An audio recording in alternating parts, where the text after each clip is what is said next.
అనారోగ్యం, ఉద్యోగం, వ్యాపారం అప్పులతో బాధపడుతున్నారా? వెంటనే జేకేఆర్ గురువు గారికి కాల్ చేసి అపాయింట్మెంట్ తీసుకోండి. నమస్తే రమ్మగారు. నమస్తే జయ. రమ్మగారు, మనము స్కాంద పురాణంలో మొదటి భాగం ఈ రోజు మొదలు పెడదామండి. పూర్వకాలంలో ఈ నైమిసారణ్యం, ఇప్పుడు కూడా మనం నైమిసారణ్యం గురించి చెప్పుకుంటాం. నైమిసారణ్యంలో ఏం చేసేవాళ్ళు, ఋషులు మునులు అందరూ చేరి అక్కడ ఉండేవారు. ఈ తపస్సుకి అనువైన ప్రదేశం, అన్ని రకాల ధర్మకార్యాలకి అనువైనది. సంసారం త్యజించిన వారందరూ కూడా నైమిసారణ్యం చేరేవారని చెప్పుకునేవారు. అయితే నైమిసారణ్యంలో చాలామంది మునులు ఋషులు కలిసి దీర్ఘసత్రయాగం అని ఒక యాగం మొదలు పెట్టుకున్నారట. సత్రయాగం అంటేనే 10 సంవత్సరాలు ఏమో పడుతుంది, దీర్ఘసత్రం అంటే ఇంకా పెద్దదనమాట. ఈ యాగానికి అనువైన సంభారాలు ఎవరో ఒకళ్ళలా అందిస్తూ ఉండేవాళ్ళు. వీళ్ళు కొంతమంది తమ తపశక్తితోటి తెప్పించుకునేవాళ్ళు. యాగాలు జరుగుతూ ఉండేవి. ఇలా ఈ నైమిసారణ్యంలో ఫలానా యాగం జరుగుతోందని అన్ని చోట్లకి ప్రచారం జరిగేది. రకరకాల పెద్దవారు, ఎంతమంది ఋషులు మహర్షులు ఇక్కడ ఉన్నవాళ్ళు కాకుండా త్రిలోక సంచారులుగా ఉండేవాళ్ళు, లోక సంచారులు, భూలోక సంచారులుగా ఉండేవాళ్ళు. నారద మహాముని, భృగు మహర్షి అని, తర్వాత సూత మహాముని, ఇట్లా అందరూ ఆ యాగం జరిగే దగ్గరికి వెళ్ళి కొంత సమయం వాళ్ళతోటి గడిపి యాగంలో తాము కూడా కొంత భాగస్వామ్యం వహించి లేదా వెళ్ళి వాళ్ళని ఊరికే పలకరించి వచ్చి అలా జరుగుతూ ఉండేది. ఒకసారి దీర్ఘసత్ర యాగం జరుగుతున్నప్పుడు అక్కడికి లోమసుడు అనే మహాముని వచ్చారు. ఈయనని పౌరాణిక కర్త అయినటువంటి సూతుడుగా తెలుసుకోవాలి. ఈ లోమసుడు అనే పేరు ఆయనదే, సూత మహాముని. ఈ సూతుల వారు చెప్పిన కథలన్నీ, మన పురాణ కథలన్నీ సూతుడు చెప్పినవిగానే కనపడతాయి. ఆయన అక్కడికి వెళ్ళాడట. అయితే అక్కడ ఉన్న మునులు, ఈ యాగం చేస్తున్న వాళ్ళందరూ కలిసి ఆయనకి అర్ఘ్యపాద్యాలు ఇచ్చి ఆసీనుల్ని కావించి, నాయన నువ్వు మంచి సమయానికి వచ్చావు. ఇట్లా యజ్ఞాలు యాగాలు జరిగేటప్పుడు కాలక్షేపంగా ఏదైనా పురాణ గాథ, భగవత్ సంబంధమైన విషయాలు, దీనివల్ల ఏంటంటే లోకజ్ఞానము పెరుగుతుంది, భగవద్భక్తి పెరుగుతుంది. మనం వెళ్తున్నటువంటి మార్గం, ఈ ధర్మ మార్గం, ఏ మార్గాన్ని మనం భక్తి మార్గాన్ని అనుసరించి వెళ్తున్నామో దానిని ఇంతకు ముందు అనుసరించిన వాళ్ళెవరు, ఇక దీన్ని అనుసరించడం వల్ల వారికి లభించిన పుణ్యాలు ఏమిటి, ఎలాంటి లోకాలని వాళ్ళు సంపార్జించారు అనే దాని మీద ఒక అవగాహన కోసం ఏదో ఒక మంచి మాట చెప్పడానికి నువ్వే సమయానికి వచ్చావు. ఈ యాగంలో మునిగి ఉన్నాం, మాకు భగవంతుడైన పరమేశ్వరుని గురించి తెలియజేయి.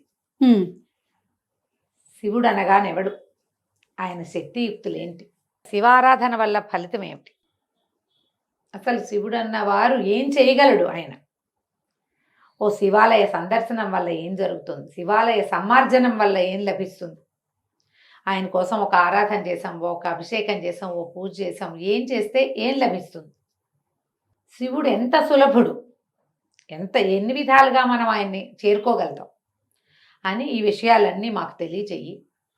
ఇప్పుడు పూర్వం ఎవరైనా ఇలాగ యాగాలు చేసిన వాళ్ళు, యజ్ఞం చేసిన వాళ్ళు, భగవత్ సాన్నిధ్యాన్ని పొందిన వాళ్ళు ఎవరైనా ఉంటే, పరమేశ్వర సన్నిధిని పొందినవాడు ఉంటే అది తెలియజేయి. ఇంత కష్టసాధ్యమైన యజ్ఞాలు యాగాలు కాకుండా సులువుగా కూడా భగవంతుని చేరే మార్గం ఏదైనా ఉందా, అది కూడా నువ్వు తెలియజేయి అని అడిగారు. పరమేశ్వరుని గురించి చెప్పమని. ఆయన చాలా సంతోషించాడు. సంతోషించి ఏం చెప్పాడంటే, దానికేం ఆయన పరమేశ్వరుడు అంటే మామూలు వాడా, లోక సామాన్యుడు కాదు, అసామాన్యుడు ఆయన. అతడి శక్తి ఇంతింతని చెప్పడానికి వీల్లేదు. అతడు ఇంత సులువుగా చెప్పడానికి దొరుకుతాడని చెప్పడానికి కూడా లేదు. ఎంత సులువుగా అయినా లభించగలడు. ఎంత క్రోధో అంత సులభ సాధ్యుడు ఆయన. పరమశక్తిమంతుడు. ప్రపంచం ఆయన వల్లే నిలబడుతోంది, నడుస్తోంది. ఈయన విషభక్షణం చేశాడు, దక్షయజ్ఞ విధ్వంసనం చేశాడు అన్నారు. అనేసరికి ఆశ్చర్యపోయారు.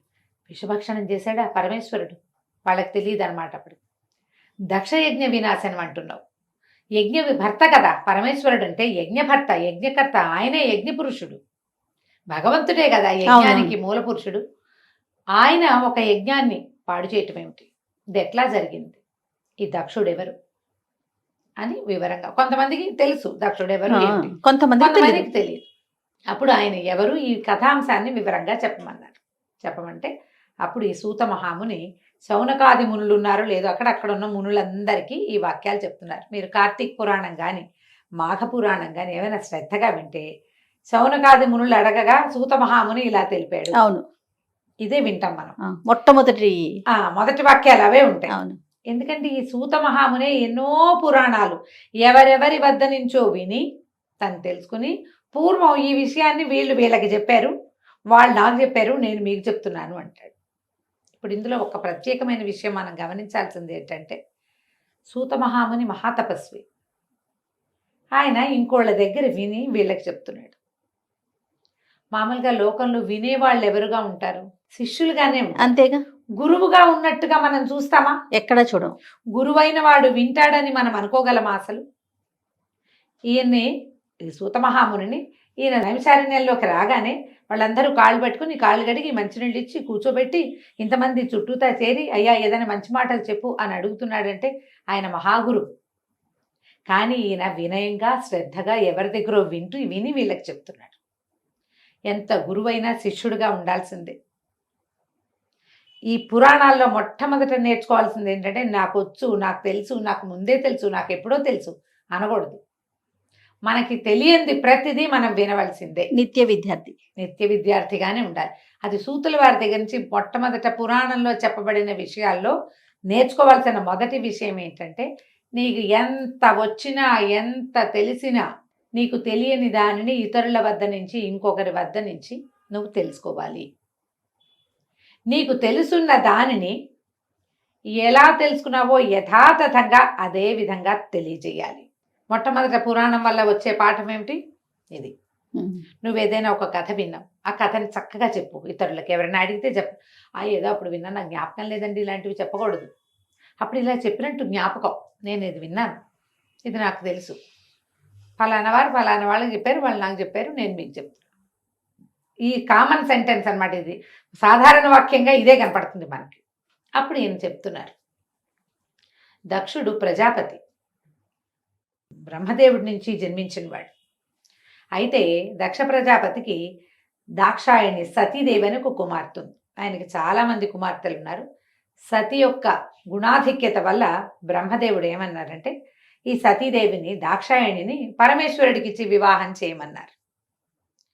ఈ బ్రహ్మ నుంచి పుట్టినవాడు అవటం వల్ల ఈయన బ్రాహ్మణుడుగాను పూర్తిగా వేద మార్గ అవలంబిగాను కనపడతాడు దక్ష ప్రజాపతి. ఆయన తన కూతుర్ని ఇచ్చి తనకు కలిగిన కుమార్తెల్లో ఒక కుమార్తెను, పెద్ద కుమార్తె అయిన దాక్షాయణి దేవిని సతీదేవి అంటారు, ఆమెని పరమేశ్వరుడికి ఇచ్చి వివాహం చేశారు. వివాహం జరిగింది. దాక్షాయణి పరమేశ్వరుడితోటి వెళ్ళిపోయింది. వివాహం జరిగినప్పుడే ఆయనకేం పెద్ద నచ్చి ఉండదు, కానీ నచ్చిందో నచ్చలేదు. తర్వాత కొంతకాలానికి ఒక మాట దేవతా సమూహం అంతా కూర్చుని ఉండగా దక్ష ప్రజాపతి ఆ సమూహంలో మాట్లాడడానికి వెళ్ళాడు. వెళ్ళేసరిగా ఆయన్ని చూడంగానే అష్టదిక్పాలకులు, తర్వాత ఋషులు, మహర్షులు అందరూ లేచి నిలబడ్డారు. పరమేశ్వరుడు లేవలేదు. ఆయన్ని ఆదరించల, తలకాయ ఊపారు అంతే. దక్షుడికి అహంకారం దెబ్బతినిపోయింది. ఆయన భరించలేకపోయాడు దాన్ని. చూస్తారు మనం సాధారణ మానవులు ఏం చేస్తారు, ఏం వీళ్ళు నన్ను పలకరించలేదు, వీళ్ళు నాతో సరిగ్గా మాట్లాడలేదు, లేదా మనసిచ్చి మాట్లాడలేదు, నేను పలకరిస్తుంటే ఎటో చూశారు, మనం అట్లా గమనిస్తాం. కానీ ఎదురుకుండా అడిగి ఏమిటి నువ్వు నన్ను పలకరించలేదు, నువ్వు అదేమిటి అని ప్రశ్నించాం. కానీ దక్షుడికి ప్రశ్నించే గుణం ఉంది. ఒకటి, ఆయనకి పరమేశ్వరుడు నా కుమార్తెనిచ్చిన అల్లుడన్న ఒక చిన్న చూపు. రెండవది, ఈయన వేద మార్గావలంబి కాదన్న ఒక అనుమానం. దాంతో ధిక్కరించి ప్రశ్నించాడు.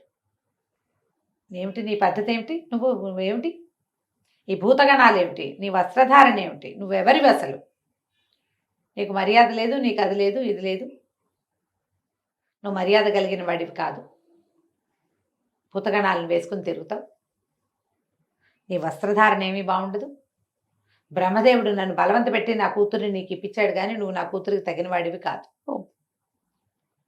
అసలు నువ్వు యజ్ఞాల్లో జరిగే చోట నిలబడ్డానికి కూడా నీకు అర్హత లేదు, నీకు శుద్ధి లేదు, నువ్వు నిరంతరం శ్మశానవాసిగా ఉంటావు, ఆ బూడిద పూసుకుంటావు, ఇవేమిటో ధరిస్తావు, నీతో ఉన్న వాళ్ళందరూ వీళ్ళేమిటి, వీళ్ళంతా ఎట్లా ఉన్నారు, ఆ భూతగణాలు ఎలా ఉంటాయి, భగవంతుడి వెనకాల ఉండేవి, లయకారకుడు ఎట్లా ఉంటాడు అని నిలదీశాడు. ఏమిటి, తన కుమార్తెనిచ్చి వివాహం చేసినాక చేసి చూడండి, తనని చూసి పలకరించలేదన్న కోపంతో, అక్కస్తోటి, నువ్వు వేద మార్గావలంబివి కాదు, ఎందుకంటే నేను బ్రాహ్మణుడిని, బ్రహ్మకుమారుణ్ణి, ప్రజాపతిని, ఈ ప్రపంచంలో చాలామంది పుట్టడానికి నా వల్లే, నేనే కారణం, నాకు గౌరవం లభించాలి అని పరమేశ్వరుణ్ణి శపించబూనాడు.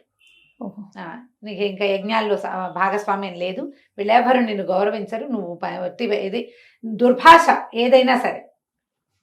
అయితే శిలాద మహర్షి కుమారుడైనటువంటి నందీశ్వరుడు పరమేశ్వరుడి గణాలలో మొదటివాడు నంది.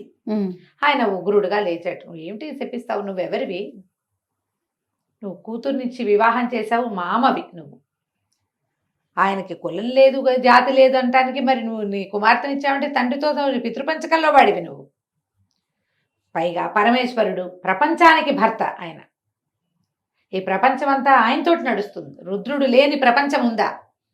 పరమేశ్వరుడే దీనికి ఆది, అతడే మూలం, అతడే యజ్ఞకర్త భర్త కూడా. వేద మార్గం ఉన్నా లేకపోయినా శివుడు ఎప్పుడు ఉన్నవాడే. శివ శబ్దం వింటేనే మనుషులు మానవులు పవిత్రులు అవుతారు, వ్యక్తి పవిత్రుడవుతాడు శివనామధేయంతో. నువ్వు ఆయన్ని శపించేంతటి వాడవా నువ్వు, ఇంత మాట అంటావా అని ఉగ్రుడుగా లేచాడు. లేస్తే ఈ దక్ష ప్రజాపతి ఆ నందీశ్వరుణ్ణి కూడా శపించాడు.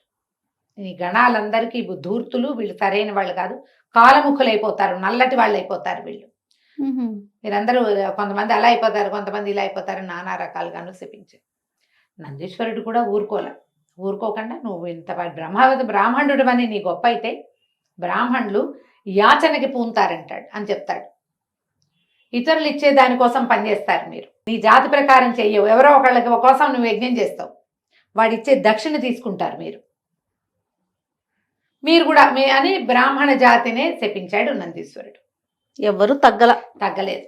అంటే బ్రాహ్మణులు సొంతానికి చేసుకోవటం కాకుండా మరి ఆధ్వర్యం వహిస్తారు కదా, అన్ని జాతులకి ఆధ్వర్యులుగా బ్రాహ్మణులే ఉంటారు కదా. ఇప్పుడు ఎవరో ఒక జాతి అయినా, ఓ రాజుగారో ఇంకొకరు ఆయన ఒక వ్యాపారస్తులు యజ్ఞం చేసుకుంటే దానికి యజ్ఞం చేసేది ఎవరు? బ్రాహ్మణుడు.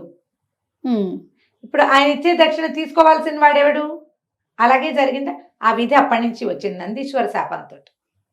ఈ మాటలు ఆయన అనేసరికల్లా పరమేశ్వరుడు నవ్వుతూ ఊరుకున్నాడు. ఆయన ఏమన్నాడంటే, నందీశ్వరుని నాకు తగ్గు, క్రోధం పనికిరాదు నాయన, క్రోధాన్ని విడిచిపెట్టు. ఎవరి పద్ధతి ప్రకారం వాళ్ళు ఉంటారు, ఎవరి రకంగా వాళ్ళు అవుతారు. ఆయన ఏదనుకుంటే అది అనుకోని, అతడు అన్నంత మాత్రాన, అనుకున్నంత మాత్రాన ఏది జరగదు, ఆగదు. నా సర్వశబ్దానికి ఇతను అడ్డంకి కాదు. పరమేశ్వరుడు తన సమస్తాన్ని ప్రపంచానికి వదిలిపెట్టాడు. అందుకని ప్రపంచం దేన్ని వదిలేస్తుందో దాన్ని స్వీకరించాడు ఆయన. బూడిద ఆయనే ఇస్తాడు, ఆయనే ఐశ్వర్యకారకుడు, ఆయనే మోక్షకారకుడు పరమేశ్వరుడు. మోక్షం ఇచ్చాడంటే ఏమిటి? నీకు అన్నీ ఇచ్చేసినట్టేగా. నీకు ఒక వ్యక్తికి మోక్షం ఇచ్చాడు పరమేశ్వరుడు, అతడు విడిచేదేమిటి? వాడు వెళ్ళిపోతూ శరీరాన్ని బూడిద వదిలిపెడతాడు, అదే పుచ్చుకుంటాడు, కానీ ఇంక ఏమీ అక్కర్లా. ఇంక నా సర్వశబ్దానికి ఇది ఏమి అడ్డంకి కాదు, నువ్వు నిశ్శబ్దంగా ఉండు అని ఆపారు. ఎవరి దారిని వాళ్ళు వెళ్ళిపోయారు. ఇది జరిగింది. కొంతకాలానికి దక్షుడు ఒక యజ్ఞాన్ని మొదలుపెట్టుకున్నాడు. ఈ దక్షుడు మొదలుపెట్టిన యజ్ఞం ఏమిటి? నిరీశ్వర యాగం. రుద్రుడు లేని, పరమేశ్వరుడు లేని యజ్ఞం. దాని పేరే అలా పెట్టుకున్నారు. అది అలా అయిపోయింది అంతే. ఇంకా అందరినీ పిలిచాడు. ఆయనకి చాలామంది కుమార్తెలు ఉన్నారు, 27 నక్షత్రాలు. నక్షత్ర కన్యల్ని చంద్రుడికి ఇచ్చాడు. చంద్రుడు పరమేశ్వరుడు ఇద్దరు తోడల్లుడు. అవును, ఇచ్చాడు. ఆ వివాహాలు అయిపోయినాయి. అవి ఇప్పుడు ఈ యజ్ఞానికి అందరినీ పిలిచాడు. ఇంద్రుడిని పిలిచాడు, మొత్తం అష్టదిక్పాలకుల్ని పిలిచాడు, బ్రహ్మని విష్ణువుని పిలిచారు, ఒక్క పరమేశ్వరుని తప్ప ఆయన్ని మాత్రం పిలవలేదు. అద్భుతంగా యజ్ఞం ఏర్పాటైంది. వచ్చిన వాళ్ళందరూ వాళ్ళు ఎవరెవరి రకాలుగా వాళ్ళు వచ్చారు వాహనాల మీద. ఈయన అందరినీ ఎదుర్కొని ఎవరికి వాళ్ళకి చక్కగా ఆసనాలు ఏర్పరిచాడు, తర్వాత నివాసాలు ఏర్పరిచాడు. ముందు వచ్చేటప్పుడు తెలియదుగా, యజ్ఞం మొదలయ్యాకే పరమేశ్వరుడు లేడనే విషయం అర్థమవుతుంది. కొంతమందికి తెలిసే ఉంటుంది, కానీ మాట్లాడలేదు. ఇతను మరి ప్రజాపతి కదా, ఊరుకున్నారు. అందరూ చేరారు.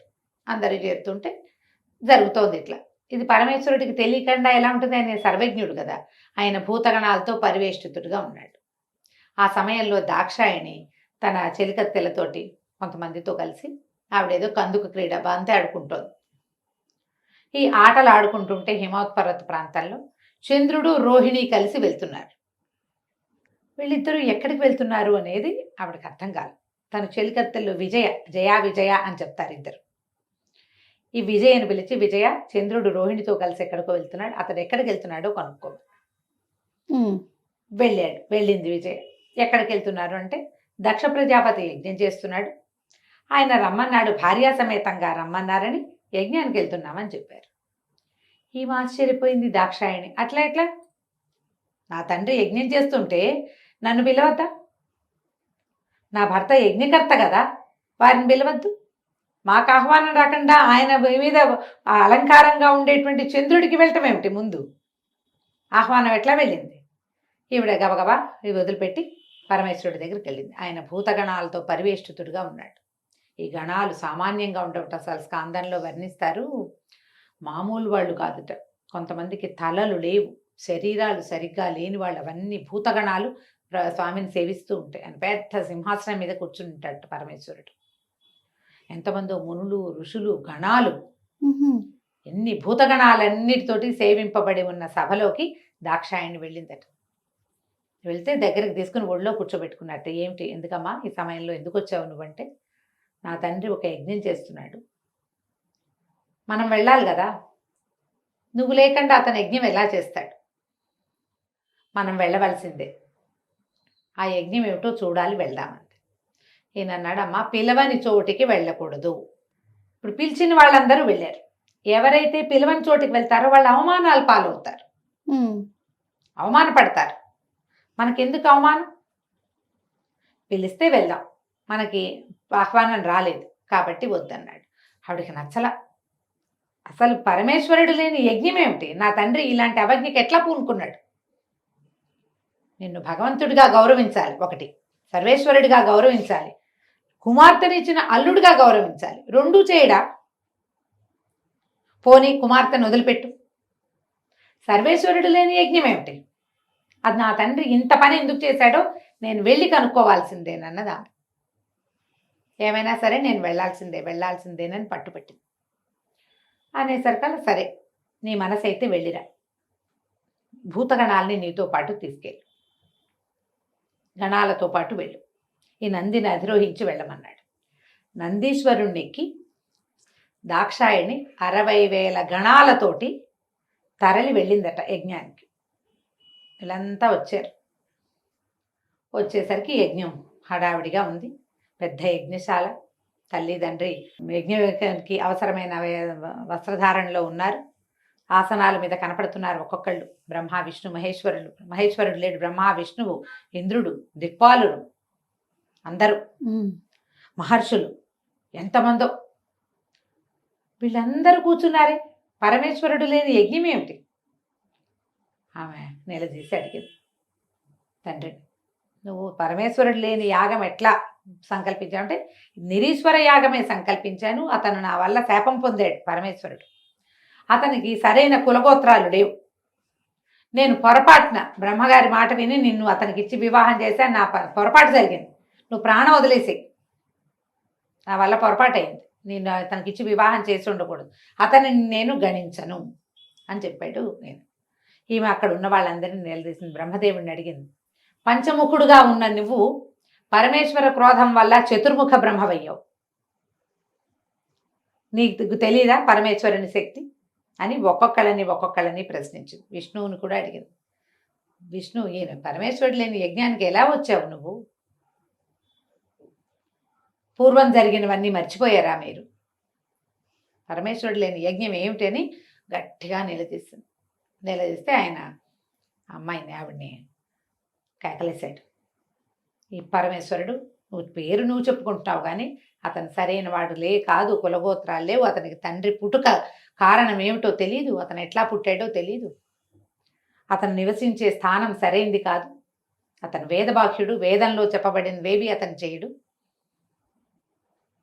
అని తను అనేసరికల్లా ఆవిడ ఒప్పుకోలే. శివనింద నువ్వు చేస్తూ ఉండగా విన్నవాడికి కూడా పాపమే, చేసిన వాడికి ఎంత పాపమో విన్నవాళ్ళకి అంత పాపం. నువ్వు పాపం మూట కట్టుకో, నేను మూట కట్టుకోను, నా భర్త వద్దన్నా కూడా నేను వచ్చాను, ఇప్పుడు ఏ ముఖం పెట్టుకుని నేను ఇంటికి వెళ్తాను, అందుకని నువ్వన్నదే చేస్తాను, ప్రాణత్యాగం చేస్తానని ఆవిడ అగ్ని రగిలి చేసుకుంది. శివాహార అంటూ అగ్నిలో ప్రాణాలు వదిలేసింది. ఎప్పుడైతే ఈమె ఇలాగా యోగాగ్నిలో దగ్ధమైపోతుందో ఈ గణాలలో 20,000 మంది ప్రాణత్యాగం చేశారు అమ్మవారితో పాటు. బా. మనకి ఏ కథలోనూ ఇలా జరిగిందని చెప్పరు. ఒక్కొక్కళ్ళు తమ కత్తులతోటి తమ మెడలు నరుక్కున్నారు, శరీరం నరుక్కుని తమ ప్రాణాలు తమే తీసేసుకున్నారు. 20,000 మంది గణాలు సర్వనాశనం అయిపోయింది. మిగిలిన వాళ్ళంతా నిర్ఘాంతపోయి చూస్తున్నారు. యజ్ఞవాటిక ఆమె అగ్నిలో దగ్ధమైపోతోంది. అది చూసి తల్లి మరణిస్తుంటే చూడలేక సంతానం అంతా ఈ రకంగా అయిపోయారు. ఒక రకమైన భయానకమైన వాతావరణం జరిగిపోయింది అక్కడ. ఇది ఎప్పుడైతే నారదుడు ఇక్కడి నుంచి చూశాడో, దీనికి ముందు ఇంకొకటి ఏం జరిగిందంటే, ఈ ఋషుల్లో కొంతమంది ప్రశ్నించారు, నువ్వు ఇట్లా సంకల్పిస్తావు, వీళ్ళు ఎందరు ఉన్నారు, పరమేశ్వరుడేడి? అయితే ఆయన నేను పిలవనన్నాడు. పిలవనంటే దధీచి అనే మహర్షి మాత్రం పరమేశ్వరుడు లేని యజ్ఞంలో నేను ఉండను అని లేచి వెళ్ళిపోయాడు. ఆయన లేచి వెళ్ళిపోయాడు. ఈ దధీచి మహర్షి తాలూకు వెన్నెముకే తర్వాత ఇంద్రుడికి వజ్రాయుధంగా మారిందని జ్ఞాపకం నాకు కథలో అట్లా కనపడుతుంది. ఆయన వెళ్ళిపోయాడు. తర్వాత ఈవిడొచ్చింది. ఈ ఉన్న వాళ్ళందరూ హాహాకారాలు చేశారు. ఏం చేయాలో ప్రతిక్రియ లేదు. ఇప్పుడు ఏం చేయాలి? ఆమె యోగాగ్నిలో దగ్ధమైపోతోంది. ఏదో ఉత్పాతం జరగబోతోందని తెలిసింది. ఎప్పుడైతే ఆమె ఇట్లా యోగాగ్నిలో దగ్ధమైపోయిందో దిక్కులు పిక్కటిల్లిపోయినాయట. ఎన్నో రకాల చెడు శకునాలు కనపడ్డాయి. ఈ వీళ్ళు వాయిస్తుంటారు వాయిద్యాలు అన్నీ అపశృతుల్లో పలకటం మొదలుపెట్టేయట. నారద మహాముని ఇక్కడ ఉన్నది జరిగింది చూడడం ఏమిటి, చూడంగానే తీసుకెళ్లి పరమేశ్వరుడికి చెప్పాడు. సతీ యోగాగ్నిలో దగ్ధమైపోయిందని, నీ గణాలలో కొంతమంది ఆత్మాహుతి చేసుకున్నారని, దక్షుడు నీ నింద చేశాడు, మిగిలిన వాళ్ళ దైవగణం అంతా అక్కడ ఉన్నది. విపరీతమైన క్రోధంతో వచ్చింది ఆయనకి. ఎంత క్రోధమో!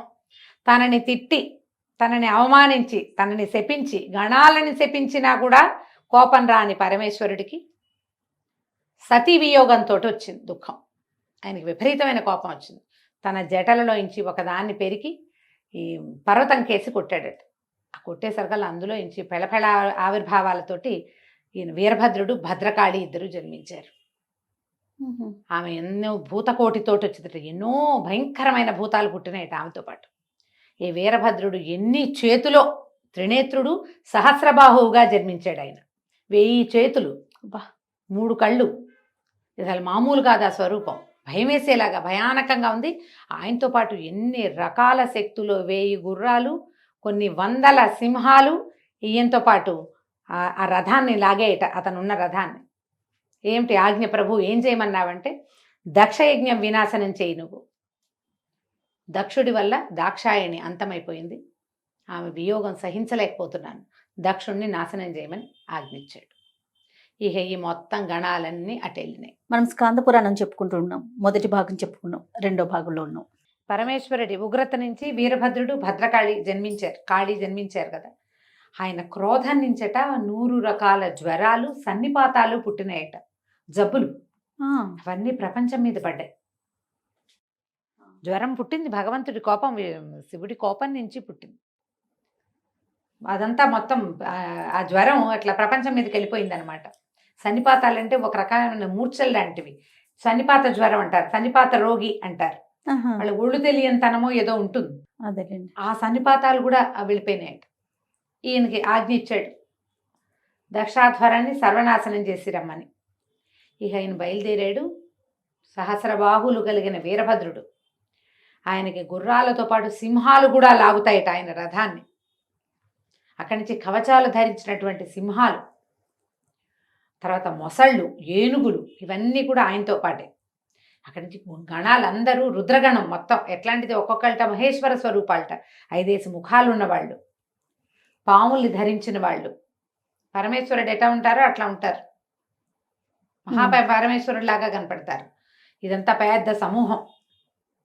దీంతో పాటుగా ఈ భద్రకాళితోటి పాటుగా కాళితో పాటు నవదుర్గలుగా చెప్పబడేవాళ్ళు, అమ్మవార్లు, శక్తులు అవన్నీ. తర్వాత యోగిని గణాలు, శాకిని, పూతన అని పేరున, శాకిని, ఢాకిని అని పేరున్నటువంటి యోగిని గణాలు. తర్వాత గుహ్యకులని ఒక జాతి పరమేశ్వరుడి ఈయనతో పాటు ఉండేవాళ్ళు అనమాట. ఇలా ఎన్ని రకాల వాళ్ళు మొత్తం ఆయుధాలు ధరించి దక్షయజ్ఞ సర్వనాశనానికి బయలుదేరారు. ఇంత సమూహం బయలుదేరేసరికి దిక్కులు పిక్కటిల్లిపోయి, సప్తద్వీపాలతో ఉన్నటువంటి వసుంధర భూమి దద్దరిల్లిపోయిందట. వీళ్ళు వస్తూ ఉంటే రకరకాల తూరినాదాలు, ఇప్పుడు యుద్ధానికి వెళ్ళేటప్పుడు ఎటా వెళ్తారు, అవును.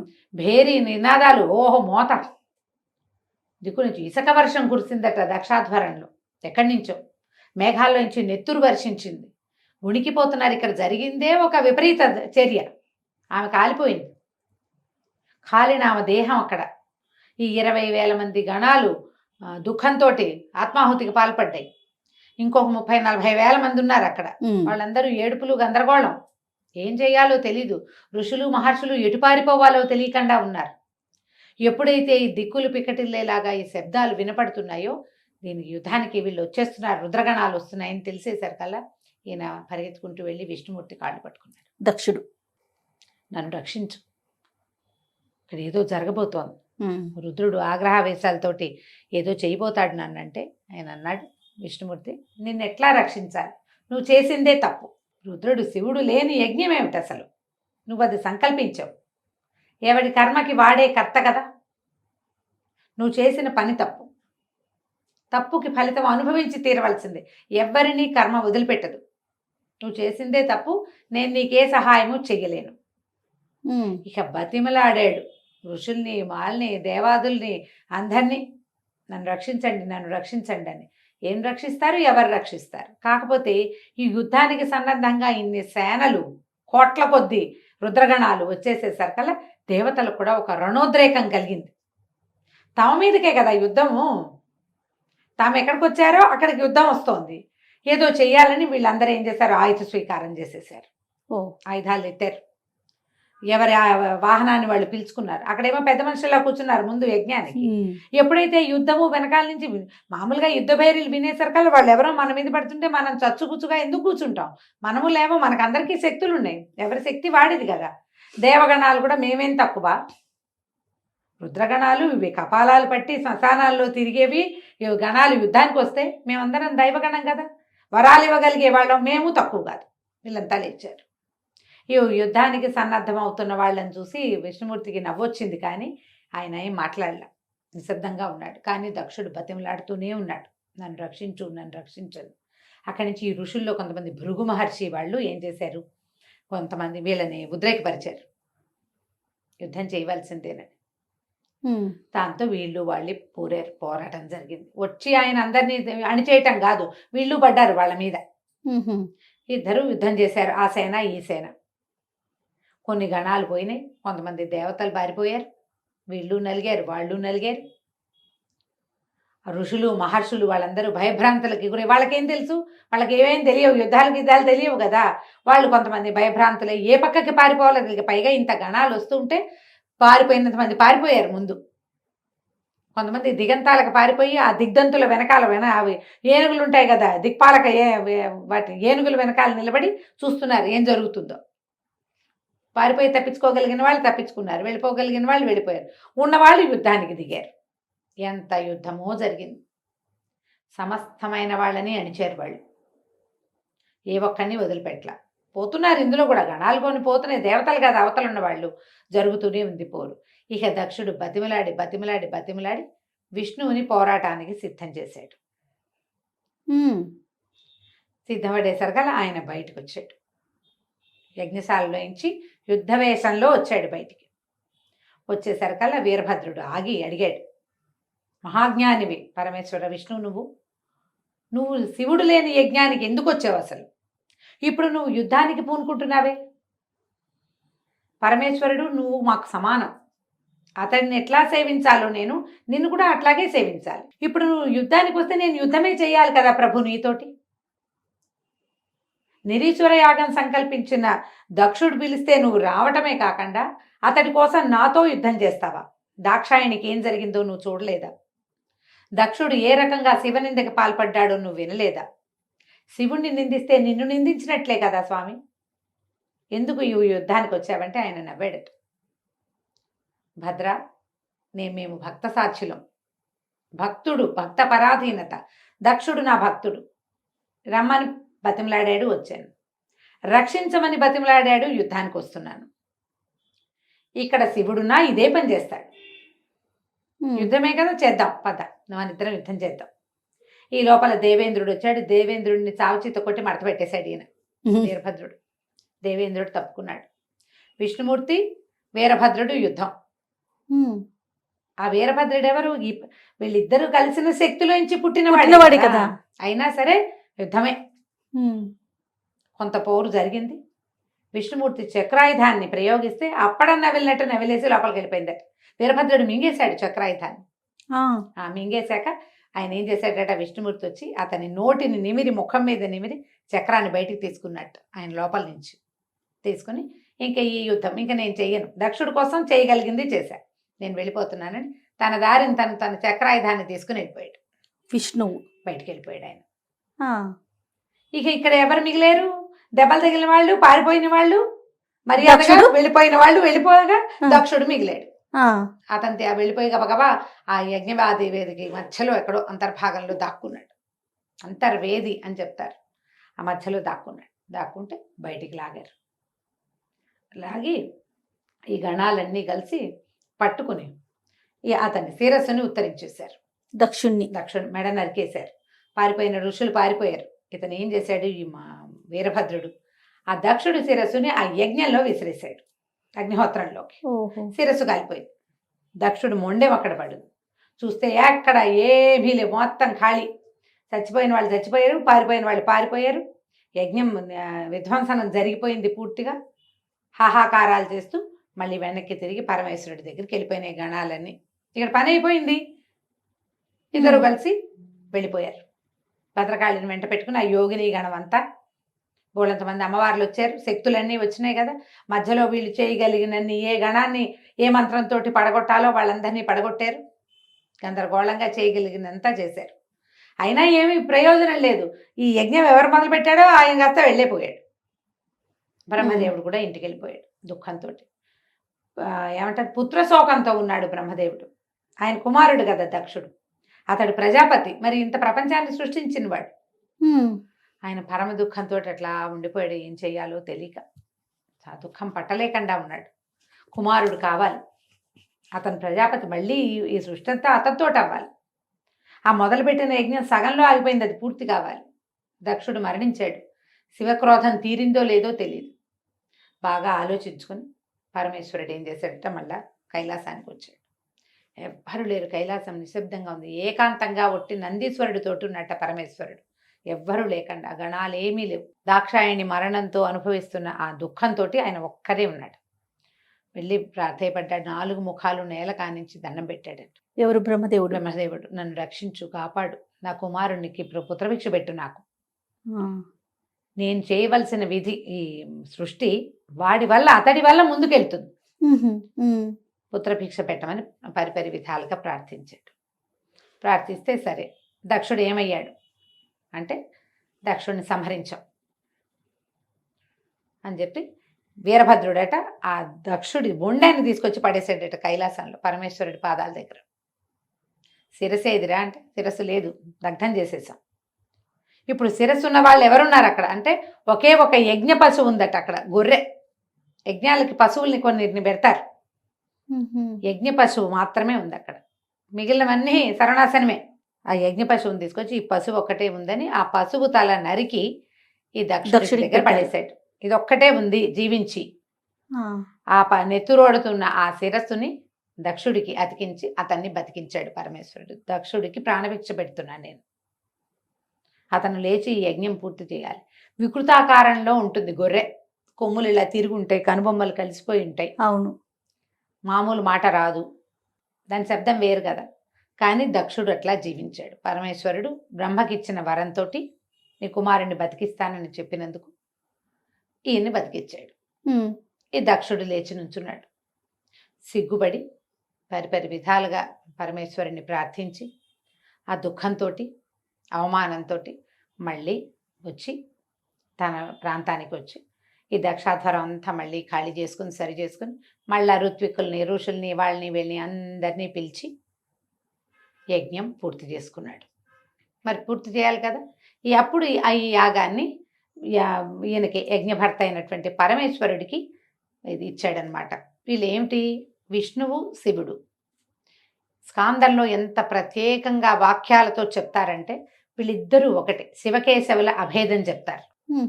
పరమేశ్వరుడు చాలా అద్భుతమైన వాడు, మహాద్భుత శక్తి, ఆయనే సర్వేశ్వరుడు. కానీ శివుడు విష్ణువు ఒకటే, ఆయన తక్కువ నువ్వు వెనకవాడివి అన్న మాట ఉండదు అసలు. రెండు సమానమే. వీరభద్రుడే స్వయంగా చెప్తాడు ఆ మాట.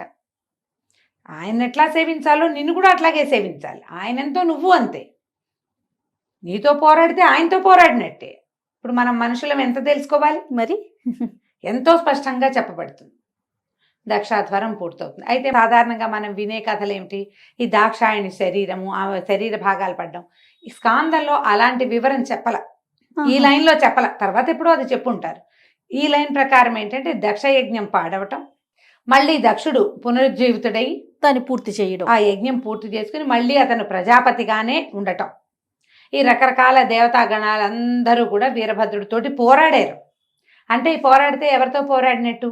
శివుడితోటి పోరాడినట్టే కదా. మేము ఇక్కడికి వచ్చాము, మమ్మల్ని పిలిచారు, మేము వచ్చాము, వీళ్ళు గొడవకు వచ్చారు, మేము కూడా ఫైట్ చేసాము, మేము యుద్ధం చేసాం. అలాగే చేసి రుద్రగణాలతోటి పోరాడి అసూలు బాసిన వాళ్ళు కొంతమంది, పారిపోయిన వాళ్ళు కొంతమంది, చివరికి ఈ రకంగా దక్ష యజ్ఞాన్ని చేశాడు భగవంతుడు. ఎట్లా జరిగింది అంటే ఇప్పుడు ఎంత కథ, ఎన్ని రకాల గాథలు వస్తాయి ఇందులో.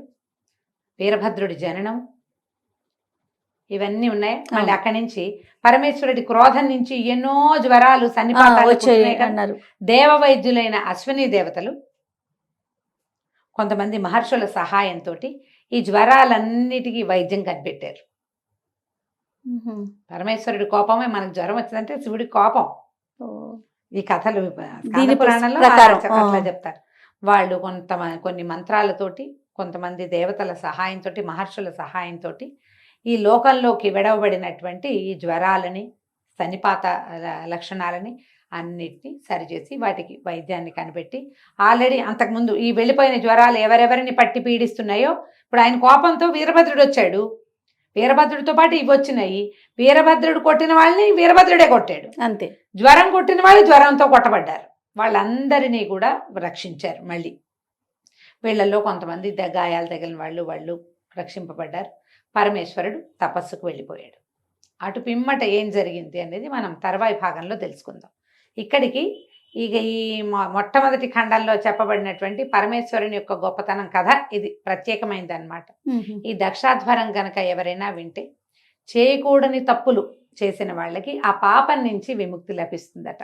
41 రోజులు కథ మనం సాధారణంగా చెప్పుకున్నాం కదా, సాంగంగా స్కాంద పురాణంలో ఉన్నదే గనక మీరు చదివితే ఆ చేయకూడని పాపం నుంచి మనకి విముక్తి లభిస్తుంది. చాలా సంతోషం రామగారు. నమస్తే. నమస్తే జయ.